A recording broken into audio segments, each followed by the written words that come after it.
We still can't see him, but he's now in stage 3. At the end of stage 3, he will now enter into our dimension of time. His day will be like our day.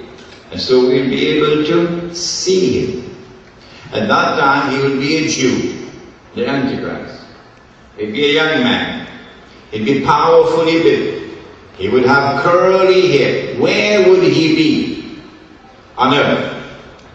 Jerusalem, the Holy Land. Ruling the world from Jerusalem. From what would appear to be the throne of David alayhi salam. With what would appear to be eternal rule. Then the Antichrist would say, I am the Messiah. And lots of Jews and lots of Christians, I believe, particularly those around George Bush, would accept him as the Messiah. Then of course he could rub his hands and say, mission accomplished. By my calculation, I think we're about 50 years away from that, but of course I can be wrong. But in order for the Antichrist to achieve his objective, he needs to liberate the Holy Land. Number 2, he needs to bring the Jews back to the Holy Land to reclaim it as their own. Number 3, he needs to restore a state of Israel in the Holy Land and get the Jews to believe that this is the holy Israel of David and of Solomon alayhi salam. And number 4, he has to get that state of Israel to become the ruling state in the world. The Antichrist uses the world order of Gog and Magog to achieve these objectives. It is as plain as daylight. It is that white world order which has made it possible for the Holy Land to be liberated. 1917, British Army. It is that white world order which has brought the Jews back to the Holy Land to reclaim it as their own. It is that white world order which has caused the state of Israel to be restored in the Holy Land, and it is not an essentially Jewish state. That Israel is a white European state, masquerading as Jewish. It is a Euro-Jewish state. The Jews who are our cousins, the Jews who are of Semitic origin, not European origin, those Jews are second-class citizens in Israel. And those Jews are constantly complaining about racial discrimination against them in Israel by the white Jews. And it is that white world order which is now poised, the world order of Gog and Magog, which is now poised to deliver to Israel the rule over the whole world.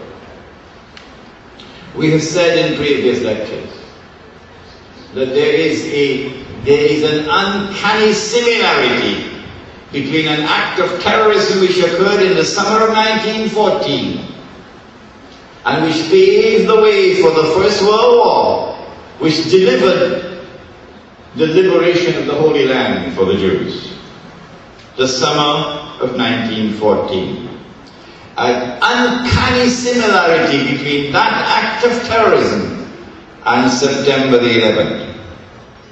We say that the same people who planned and executed the attack of the summer of 1914 are the same people who planned and executed the attack of September the 11th.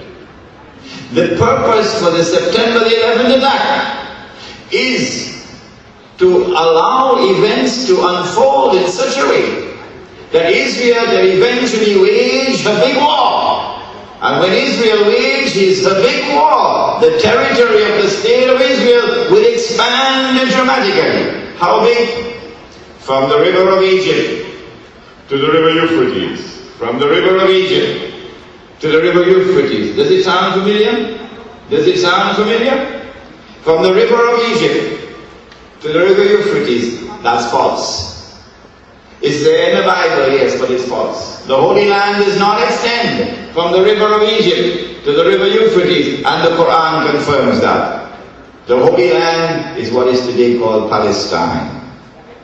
When Israel wages that big war, Israel then sees the Suez Canal. Israel sees the oil of the Gulf.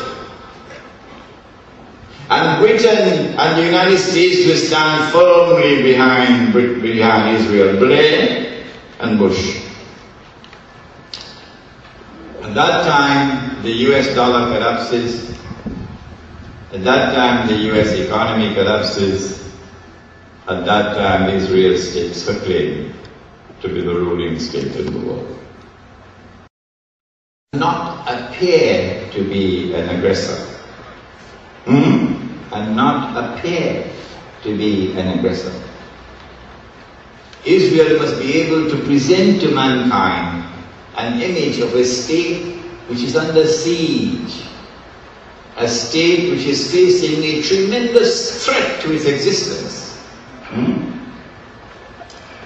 And so September 11th was used to attack Afghanistan with a brutality which is inexplicable.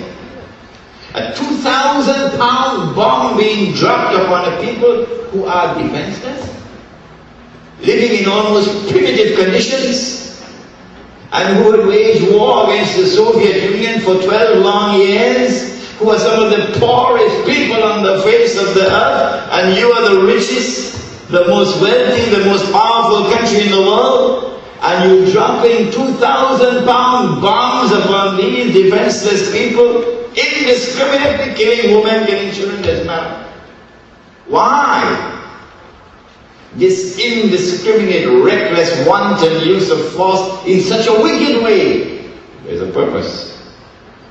The purpose is to try to wake up the Muslim world, wake them up, so that they come out and attempt to use force. And then the attack on Iraq. And after attacking Iraq and getting rid of that blue-eyed boy of the Yankees, they created him, they fed him, they groomed him, they supported him, all through a man named Saddam Hosein. Then they turned against their own blue-eyed boy, used him as the reason and justification to invade Iraq. But if we, the Muslims, had ever attempted to remove Saddam Hussein, they would have destroyed us. No. And now they go into prison.